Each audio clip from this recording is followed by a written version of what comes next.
and how to take numbers from inches and turning them into inches and feet, and then taking that and putting it into a proper scale and drawing lines, right?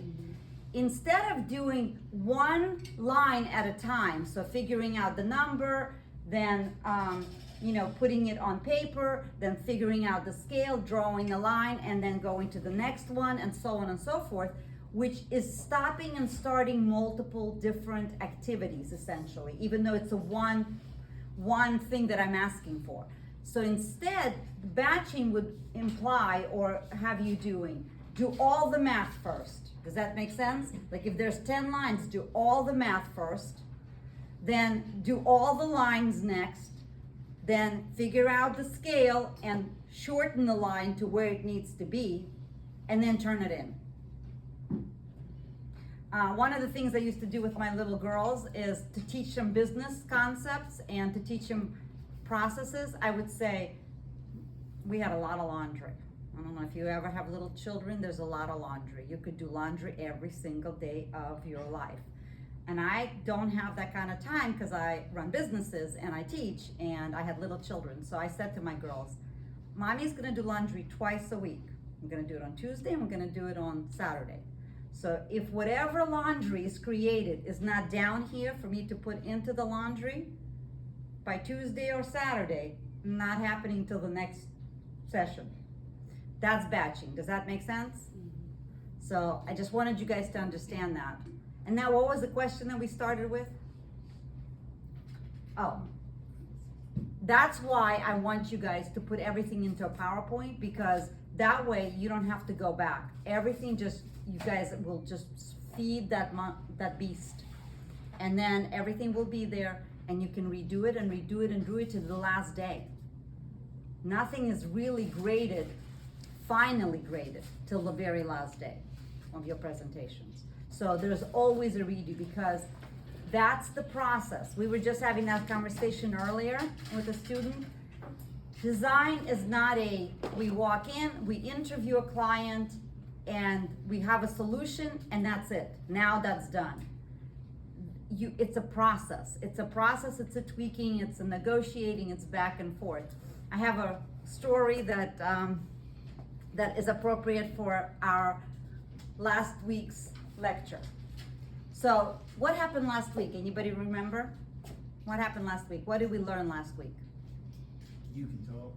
I can talk, yes, Also, I can. The process and interviewing the client, what your expectations are, ask for money. Correct. So what we learned, first and foremost, this is a business, correct? This is a business. We're not here, this is not hobby, this is not playtime, this is business. That's why, what is the first step in the process of design? I'm a designer. That's knowing that you're a designer. That's very good. That's an A. Put an A for your answer as well. Here's the thing. What we should learn, very important, and I'm going to switch my slides. That's why I have two of them. My helpful person. Okay, so the first step, remember I showed this? Is the letter of agreement. It's an agreement because it's a contract. This is a business, and the first step in design is a contract. And the contract starts all the way from when? The first interaction, right? We're at a party, if you remember last week, and somebody says, hey, what do you do for a living? You say, I'm an interior designer, and they say, hey, what should I do with my bedroom? Should I paint it apple green? And you're gonna teach people how to treat you, correct? Yes. You're gonna pull out a what? A business card, because that's your homework. You're gonna pull out a business card or QR code these days, right? Because we're switching. You gotta stay up with the times. I know, 365, but I have to keep current. So you're gonna say, here's my information, however you give that information. I would be happy to help you. Let me know by calling me, right? Or texting me, or however they wanna get a hold of you. And then what happens next? Out of the 10 cards we give out, or 10 QR codes that are scanned, how many do you think you're gonna get back? 1 or 2? We had that conversation. And then when you have that conversation on the phone again, do you remember the conversation? Who wants to play that again with me? I don't think I. All right, hello. I met you at a party. I want you to come over and see if we should paint my bedroom apple green. Okay, well, first of all, I want to know, actually, what I wanna do is I will set up a consultation with you. When I set up that consultation, it starts about like 2 hours. Talk to me. You're talking about me. Play the game.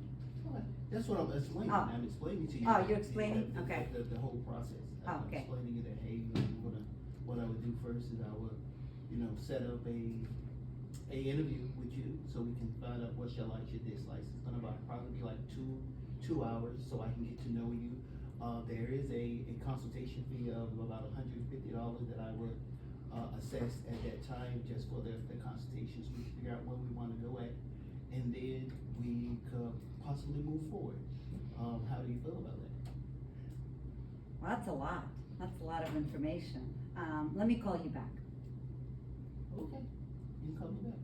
Very good. He actually did very well because he hit all the points, right? Now, I'm gonna take the phone back and turn it on you. Oh gosh. Tell the story of what happened recently with exactly that conversation.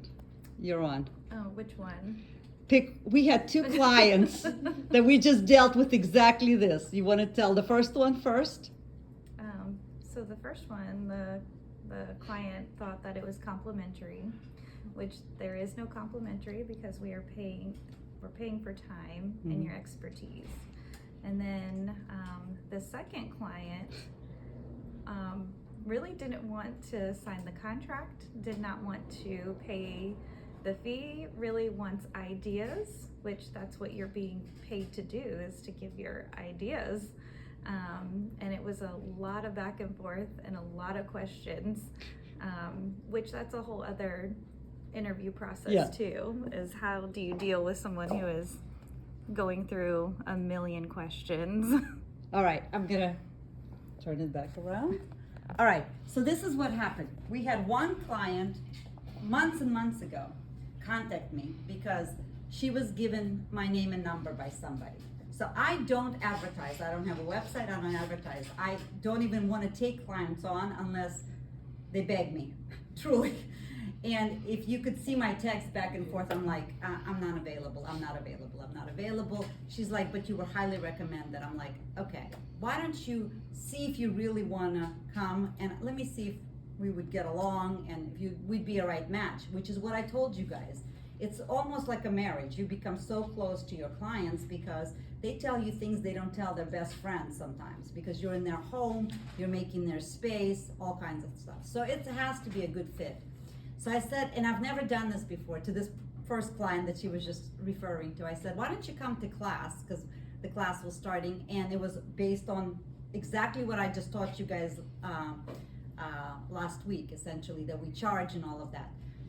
And I thought for sure, if I ask her to come for a 2-hour class, that's gonna get her to stop bothering me. The person actually shows up. She sat where you sit.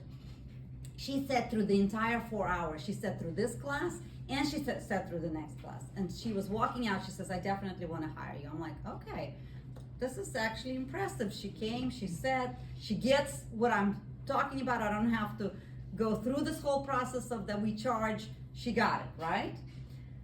So she texts me back. Now it's close to December. So I'm like, it's the holidays. We can't take projects on. Why don't we wait till the end of the holiday season and give me a call back? She calls me back in January and she says, yeah, let's proceed forward. We do something called onboarding, where we actually send information to the client. These are the steps we expect you to take if we're gonna work with you.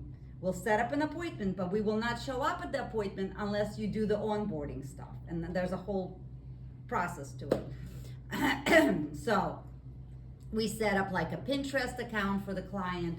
We give them information as to where to deposit the money, the whole onboarding thing, everything we want them to do. We actually Now we've implemented, thanks to Melody, we've implemented actually getting them to take the personality test. We've implemented them taking, what was the other one that you? Organizational. So the whole onboarding thing with a contract that says this is how it's gonna work, all broken down.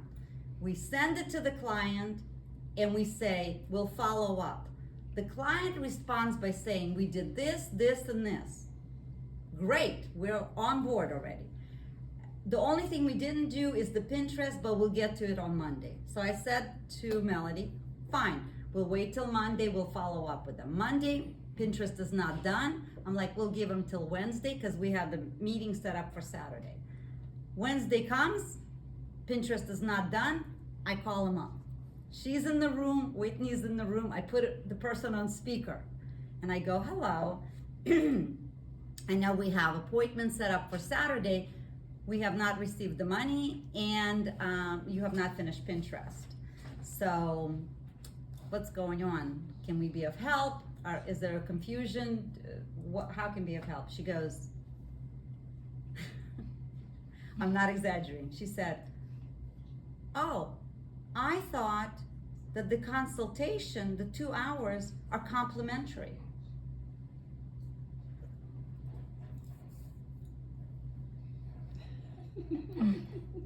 I'm not exaggerating, people. This went on for months.